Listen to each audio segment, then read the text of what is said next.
कहाँ पे थे?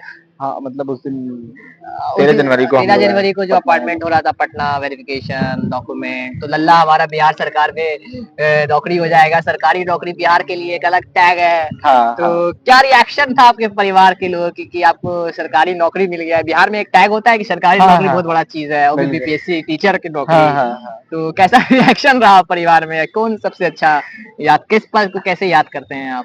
मतलब उस दिन तो हम पटना थे तो पता नहीं घर वालों की, लेकिन मेन था ना कि जिस दिन रिजल्ट हमारा है ना अपना हाँ बीपीएससी का उसी दिन मेन था भाई। हाँ उस दिन रिजल्ट आया तो पता लगा कि हाँ हाँ हो गया, बाकी तो फॉर्मेलिटीज हैं, डॉक्यूमेंट वेरिफिकेशन हाँ और ये तो बाद की चीज है, वो तो पहले ही पता चल गया। तो उस दिन सब लोग बहुत खुश थे और मिठाई वगैरह घर में भाई लोग लाया, मेरा भाई मार्केट से, बहुत खुश थे उस दिन सब आप लोग। आपके यहाँ तक पढ़ने के सफर में आप किसका सबसे बड़ा कंट्रीब्यूशन रहा? एक लड़का जो गांव से उठ के जेएनयू तक गया, सीएसबी तक गया और हम्म, टीचर बना गवर्नमेंट जॉब में। आप हम्म। किसकी कंट्रीब्यूशन ज्यादा याद करते हैं या कौन सा आप किसको आप याद करना चाहेंगे जो आपको इसमें मदद किया आपके हाँ। मतलब इंस्पिरेशन लगा या हम्म। जो आपको हमेशा प्रोत्साहित किया पढ़ने की तरफ आप कैसे याद करेंगे इसको?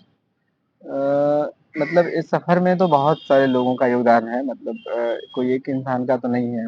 ऑब्वियसली मतलब पेरेंट्स होते हैं, वो तो आप पेरेंट्स है बोलो या नहीं बोलो, जी। वो अंडरस्टूड हैं, वो है ही। हाँ वो तो है ही। लेकिन यार कुछ कोई ना एक ऐसा इंसान होता है जो आपके सोच को मतलब उलट पलट के रख उलट देता है। पलट करके दे जी।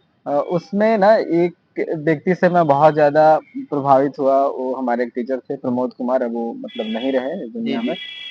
तो वो पहले पटना में ही पढ़ाते थे, हम्म सर गणेश मेमोरियल कॉलेज है एक, हम्म वहीं पे वो प्रोफेसर थे इंग्लिश के, हम्म और वो रिटायर्ड होकर के वहाँ पे अपना सर्विस दे रहे थे। हम लोग जैसे लोग को ट्यूशन वगैरह पढ़ाते थे, तो उनसे ना बहुत सारी चीज वो बताते रहते थे, और वो चीज मुझे हमेशा ना वो ये करता था, हॉल करता था कि नहीं नहीं, इस तरह से किया जा सकता है, करना है। बहुत ज़्यादा मोटिवेट करते थे वो, और बहुत सारी चीज़ बताते थे जो बाकी लोग नहीं बता पाते थे। हम्म। क्योंकि उन्होंने एक अलग तरह की दुनिया देख के दुनिया आया था ना, देखी थी वो दुनिया एक देखी थी। एक प्रोफ़ेसर जो मतलब लोगों को पढ़ाया है, रिटायर्ड होकर के आपके बीच में है, तो वो कुछ अलग तरह का ही अनुभव देते थे। और इसके अलावा एक और हमारे टीचर थे, वो नवीन कुमार, अभी वो लेक्चरर हैं डाइट में, दाऊद नगर में। उनसे भी मैं बहुत इन्फ्लुएंस था कि वो बहुत कितना शांति से, बहुत मुश्किल से मुश्किल सवाल को ना बहुत आसानी से और बहुत अच्छे से बता समझा देते थे। लगा था कि उनसे पढ़ के समझ के कुछ अलग तरह से ही फील हुआ। बहुत सारी चीज जो आपको नहीं समझ में आ रहा था, वो सब कुछ समझ में आने लगा था। हम्म।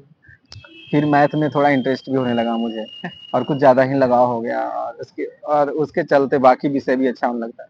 वो एक बात कहते थे कि यदि किसी इंसान का ना मैथ्स अच्छा हो गया, पता नहीं वो थ्योरी सही है कि नहीं है, लेकिन उनका अपना था वो कि यदि कोई मैथ्स में बहुत अच्छा है ना, हाँ। यदि वो थोड़ा भी इंटरेस्ट ले तो बाकी भी से वो अच्छा कर सकता है। सही बात है।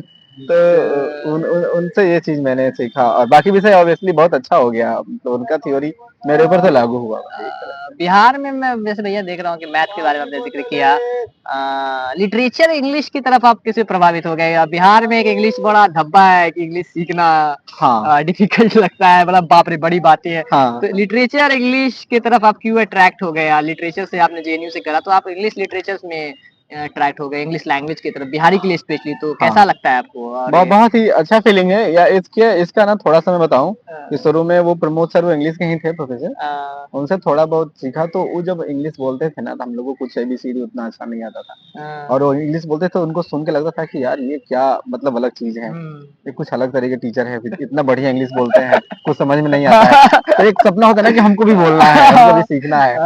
तो वो चीज था, और एक और थे सर, उनसे सीखे, और मैट्रिक वगैरह मैथ्स में अपना आईएससी किया मैंने, आईए नहीं किया। बाद में था कि आर्ट्स के ह्यूमैनिटीज के सब्जेक्ट में ना मेरा इंटरेस्ट बहुत ज्यादा होने लगा था, और लोग भी कहने लगे कि यदि आप मतलब अच्छे जॉब के लिए, सिविल सर्विस के लिए जाते हैं, तो मैक्सिमम लोग ह्यूमैनिटीज के होते हैं। तो वो चीज मुझे अपनी ओर खींचा, और मैं उसमें थोड़ा रुचि लेने लगा। हुँ, हुँ। और जब सीरियसली में जब एडमिशन ले रहा था, हुँ, हुँ। उस समय था कि सब्जेक्ट चुनना है, आप भाषा में हिंदी इंग्लिश में से कोई एक चुन सकते हैं, अभी भी शायद वही होगा। वही चल रहा है अभी सर। और इकोनॉमिक्स, पोल साइंस में कोई एक चुन सकते हैं।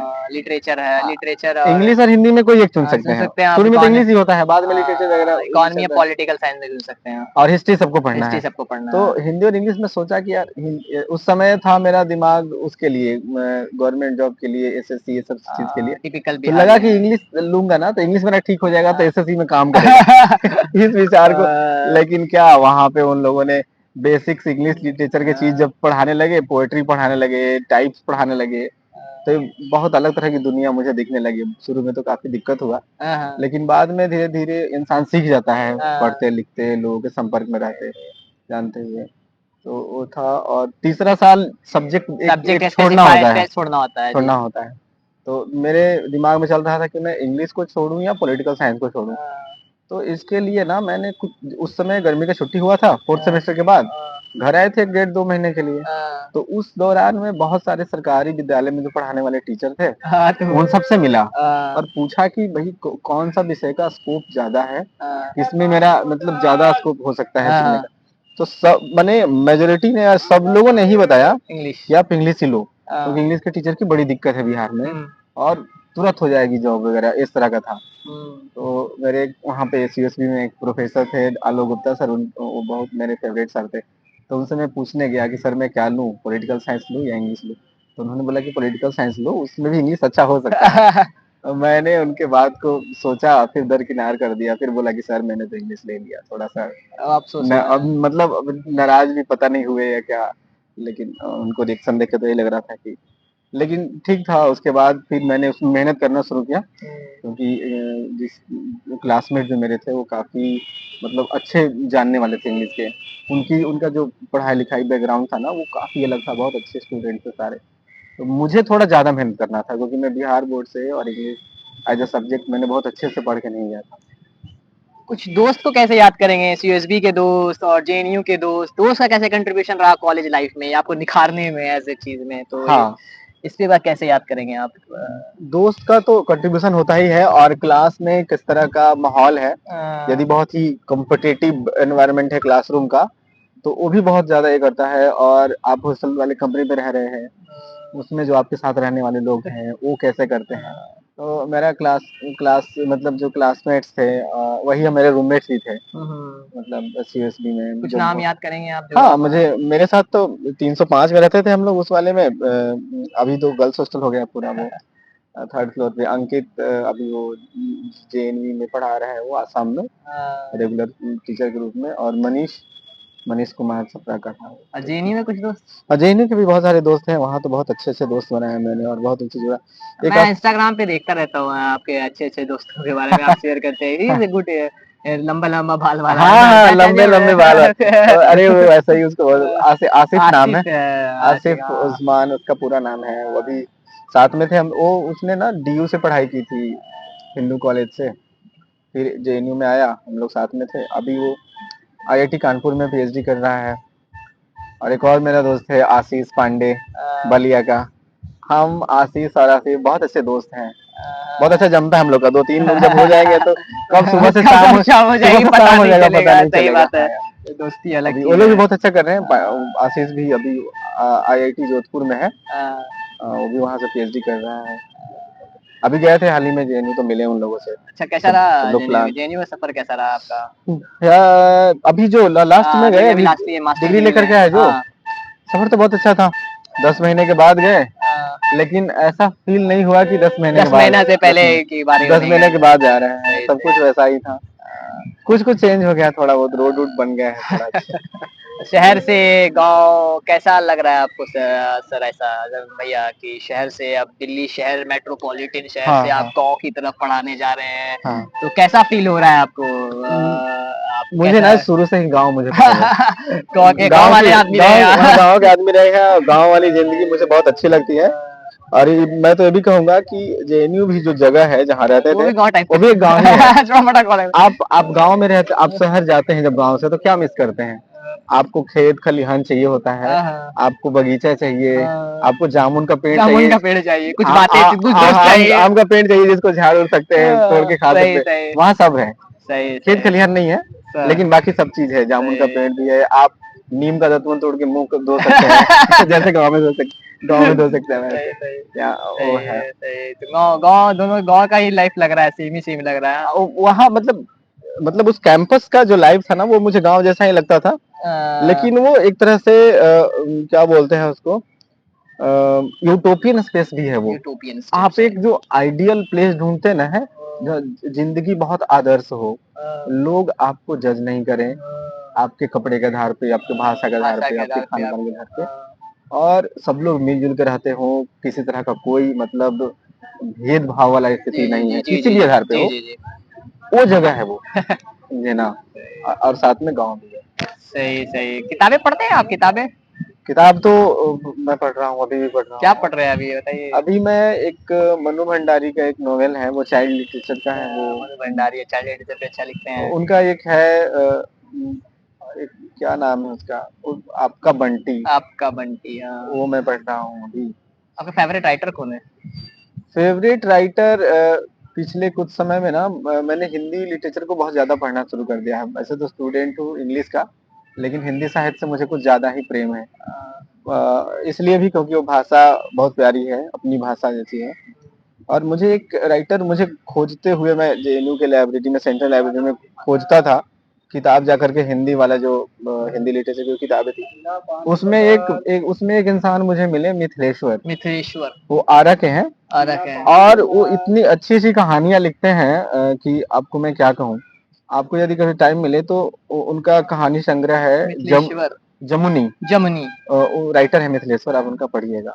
इतने मुझे लगता है कि फणीश्वर नाथ रेणु से मिलता जुलता उनका कहानी का है, मतलब बहुत आंचलिक कहानी जैसा है, लोकल कहानी है, और वहाँ का जो इशू है उसको, और गांव घर की जो बातचीत होती है वहाँ का, जो एक भोजपुरी का कुछ कुछ लाइन ऐड कर देते हैं उसमें। आप कभी मुझे दीजिएगा, शेयर कीजिएगा, मैं पढ़ना चाहूंगा। मैं गाँव, पता है मैं आपको वो गिफ्ट कर दूंगा किताब, मैं भेजता हूँ, आप अपना एड्रेस भेज देना मुझे, मैं भेजता हूँ। मैं भी किताबें से बोलता था, कुछ किताबें जो आपको इंस्पायर किया, एक दो किताब जो हमारे ऑडियंस को बताना चाहेंगे कि पढ़े, बच्चे को बताना चाहेंगे जो पढ़े और समझे। हाँ। जैसे मैं अपना बताता हूँ हाँ, शॉर्ट बीन की, मैं हाँ, विंग्स हाँ, ऑफ फायर से बड़ा इंस्पायर हो गया। पहली अच्छा। किताब जो मैंने पढ़ी अपने जीवन में, एपीजे अब्दुल कलाम। एपीजे का, मैं अपना बता रहा हूँ मैं लाइफ का। जब मैं पहली किताब सीरीज में जाके पढ़ी, किताब खरीदी मैंने, पता है खो गई हॉस्टल में लाइफ में, कि मुझे मालूम नहीं कि मुझे मेरी कहानी किसी के लिए प्रेरणा हो सकती है, मगर ये हो सकता है।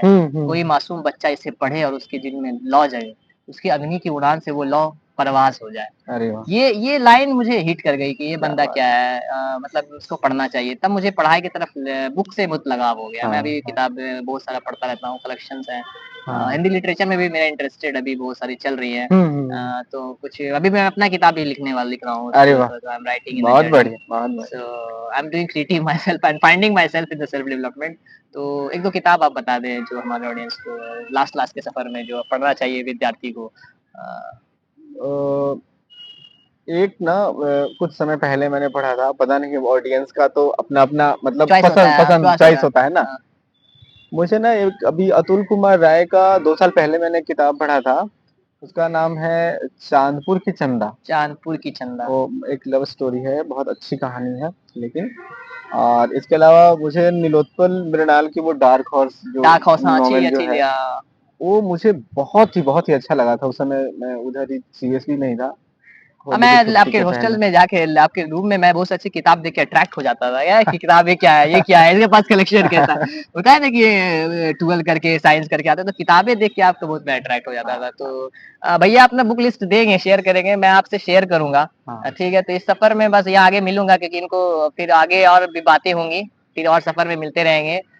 पटना शहर में पटना शहर हमारी राजधानी है, हर बिहारी को यहाँ मिलना चाहिए। और मैं सबसे बड़ा स्वागत मैं भैया करना चाहूंगा जो आए हमसे मिले। और बहुत बहुत शुक्रिया आपका, बहुत बहुत शुक्रिया कि और अच्छा रिलेशन आपको भी बहुत बहुत धन्यवाद। आप आए इतने दूर से, आप इतना ट्रैवल करके रात में। मेरी एक फर्ज है, आप सीनियर है हमारे, आपका इज्जत करना हमारे। ठीक है, चलिए ठीक है।